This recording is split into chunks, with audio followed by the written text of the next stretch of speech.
आज का अंश मरकुस 13 अध्याय वचन 9 से 13 है। हम एक साथ पढ़ेंगे। परंतु तुम अपने विषय में चौकस रहो, क्योंकि लोग तुम्हें महासभाओं में सौंपेंगे और तुम पंचायतों में पीटे जाओगे और मेरे कारण हाकिमों और राजाओं के आगे खड़े किए जाओगे, ताकि उनके लिए गवाही हो। पर अवश्य है कि पहले सुसमाचार सब जातियों में प्रचार किया जाए। जब वे तुम्हें ले जाकर सौंपेंगे तो पहले से चिंता न करना कि हम क्या कहेंगे, पर जो कुछ तुम्हें उसी घड़ी बताया जाए वही कहना, क्योंकि बोलने वाले तुम नहीं हो, परंतु पवित्र आत्मा है। भाई को भाई और पिता को पुत्र घात के लिए सौंपेंगे, और बच्चे माता पिता के विरोध में उठकर उन्हें मरवा डालेंगे, और मेरे नाम के कारण सब लोग तुमसे बैर करेंगे। पर जो अंत तक धीरज धरे रहेगा उसी का उद्धार होगा। आमीन। मैं अंतिम दिनों का शिष्य शीर्षक के तहत वचन साझा करूंगा। कल के मनन में यीशु और चेलों ने मंदिर के बारे में बात की। चेलों ने मंदिर को देखकर उसकी प्रशंसा की। उन्होंने कहा, इन पत्थरों को देखिए, क्या ये बहुत अद्भुत नहीं है? और इस मंदिर को देखिए, ये कितना सुंदर है। इस तरह चेले हेरोदेस राजा के नेतृत्व में विस्तार और नवीनीकरण के द्वार से गुजर रहे मंदिर को देखकर चकित थे। यह सुनकर यीशु ने कुछ ऐसा कहा जिसकी चेलों ने बिल्कुल भी उम्मीद नहीं की थी। उन्होंने कहा कि मंदिर जल्द ही नष्ट हो जाएगा। जो चेले मंदिर को देखकर चकित थे, यीशु ने उनसे कहा कि यह भव्य और सुंदर मंदिर जल्द ही नष्ट हो जाएगा, यहां तक कि पत्थर पर पत्थर भी नहीं बचेगा।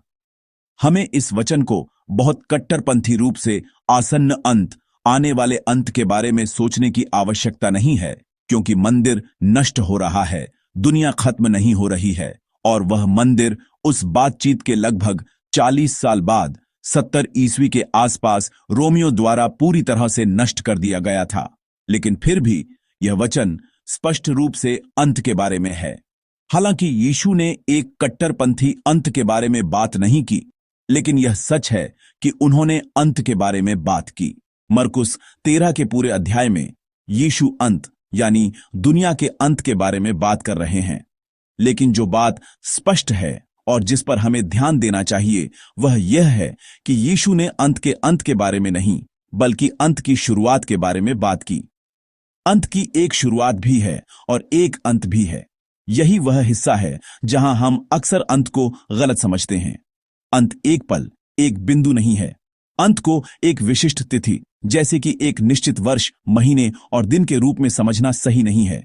यह बिल्कुल भी बाइबल या ईसाई नहीं है। अंत एक बिंदु नहीं है, बल्कि एक अवधि है। इसका एक आरंभिक समय और एक अंतिम समय होता है, जिसका अर्थ है कि यीशु के पहले आगमन और दूसरे आगमन के बीच की यह अवधि अंत का समय है। इसलिए जिस समय में हम अभी जी रहे हैं वह अंत का समय है। हम अभी अंत के समय में जी रहे हैं। आज के पाठ में यीशु हमें सिखा रहे हैं कि इन अंतिम दिनों में रहने वाले शिष्यों को कैसे जीना चाहिए। इन वचनों को सुनकर चेलों के मन में कैसा महसूस हुआ होगा? वे शायद बहुत हैरान हुए होंगे। उन्होंने शायद मन ही मन सोचा होगा, क्या मैं इसीलिए यीशु के पीछे आया था? क्या मैं इसीलिए यीशु का शिष्य बना? क्योंकि यीशु कह रहे हैं कि इन अंतिम दिनों में रहने वाले शिष्य कष्ट उठाएंगे। आइए हम सब मिलकर आयत 9 पढ़ें। परंतु तुम अपने विषय में चौकस रहो, क्योंकि लोग तुम्हें महासभाओं में सौंपेंगे और तुम पंचायतों में पीटे जाओगे, और मेरे कारण हाकिमों और राजाओं के आगे खड़े किए जाओगे, ताकि उनके लिए गवाही हो। आमीन। यीशु ने कहा कि लोग चेलों को महासभा में सौंप देंगे, और इतना ही नहीं, उन्हें सभाओं में कोड़े मारे जाएंगे। चेलों ने शायद यह उम्मीद की होगी कि यीशु का अनुसरण करके वे शक्ति और सफलता प्राप्त करेंगे। वास्तव में कुछ समय पहले उन्होंने यीशु से एक सांसारिक अनुरोध भी किया था, जब आप अपने सामर्थ्य की गद्दी पर बैठें तो हमें अपने दाएं और बाएं बैठाएं। लेकिन यीशु कुछ बिल्कुल अलग कहते हैं। तथ्य यह है कि वे कष्ट उठाएंगे। वह सिखा रहे हैं कि उन्हें मुकदमे का सामना करना पड़ेगा और कोड़े भी खाए जाएंगे। आयत 13 में वह कहते हैं कि लोग उनसे घृणा करेंगे, लेकिन वह यह नहीं कह रहे हैं कि कुछ ही लोग होंगे जो उनसे घृणा करेंगे, बल्कि वह यह कह रहे हैं कि सभी लोग चेलों से घृणा करेंगे। यीशु का अनुसरण करने का मार्ग, यीशु का शिष्य बनने का मार्ग कभी भी सहज और आरामदायक मार्ग नहीं है। यीशु का अनुसरण करने का मार्ग निश्चित रूप से कष्टों से भरा मार्ग है, और यह एक ऐसा मार्ग है जिस पर हमें कोड़े खाने और नफरत का सामना करते हुए चलना पड़ता है। लेकिन यहां एक महत्वपूर्ण तथ्य है। वह यह है कि हम क्यों और किस कारण से इस तरह के कष्ट उठाते हैं। आयत 9 में यीशु कहते हैं, मेरे कारण। वह कहते हैं कि यीशु के कारण, यीशु की वजह से, यीशु के लिए उन्हें महासभा में सौंपा जाएगा और उन पर मुकदमा चलाया जाएगा। आयत 13 में भी वह कहते हैं, मेरे नाम के कारण। यीशु के कारण, यीशु के नाम के कारण सभी लोग उनसे घृणा करेंगे। तो फिर यीशु के शिष्यों के कष्ट यूं ही नहीं आते। यीशु के शिष्यों के कष्ट यीशु के कारण, उस यीशु के नाम के कारण होते हैं। तो ये कष्ट और घृणा क्या है? क्या वे कुछ अजीब और अपरिचित हैं जिसकी चेलों ने कभी उम्मीद नहीं की थी? नहीं, ऐसा नहीं है। एक तरह से यह पीड़ा चेलों के लिए बहुत स्वाभाविक है, क्योंकि यीशु ने कष्ट उठाया था। चूंकि यीशु ने कष्ट उठाया, इसीलिए यह बिल्कुल भी अजीब नहीं है कि उनके शिष्य कष्ट उठाते हैं। यह बहुत स्वाभाविक है। बल्कि शिष्यों के लिए कष्टों का न होना, दुनिया का उनसे घृणा न करना अधिक अजीब है, क्योंकि यीशु के शिष्य यीशु का अनुसरण करने वाले लोग हैं, दुनिया का अनुसरण करने वाले लोग नहीं। यदि वे दुनिया का अनुसरण करते तो दुनिया उनसे घृणा नहीं करती। यदि हम दुनिया में रहते हैं, जैसे दुनिया चलती है, दुनिया की लहरों के अनुसार, प्रवृत्ति और फैशन के अनुसार, जिस तरह से दुनिया के लोग सोचते और जीते हैं, उसके अनुसार दुनिया हमसे बिल्कुल भी घृणा नहीं करेगी। दुनिया चेलों से घृणा करती है क्योंकि उन्होंने दुनिया का अनुसरण नहीं किया। शिष्य वे लोग हैं जो यीशु के कारण यीशु की तरह कष्ट उठाते हैं।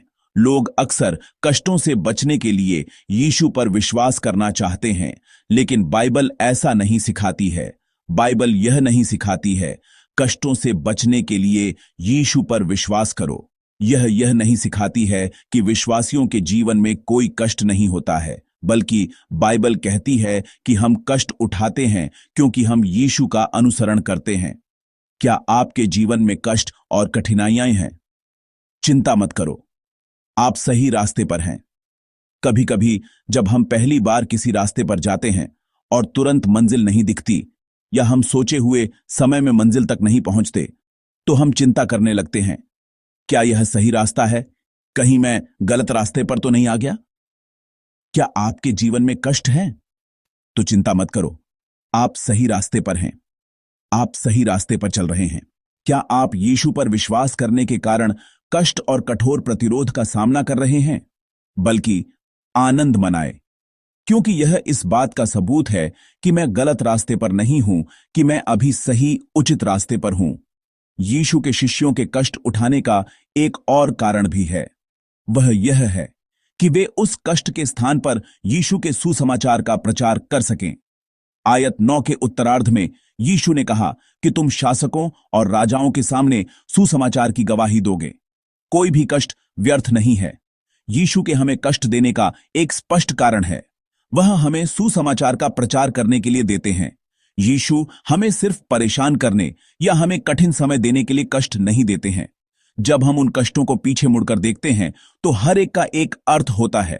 विशेष रूप से आज का पाठ हमें बताता है कि हमारे प्रभु हमें सुसमाचार का प्रचार करने के लिए कष्ट देते हैं, कि हम विश्वासियों को कष्ट उठाना पड़ता है, क्योंकि इन कष्टों के माध्यम से शिष्यों को सुसमाचार का प्रचार करने का अवसर मिलता है।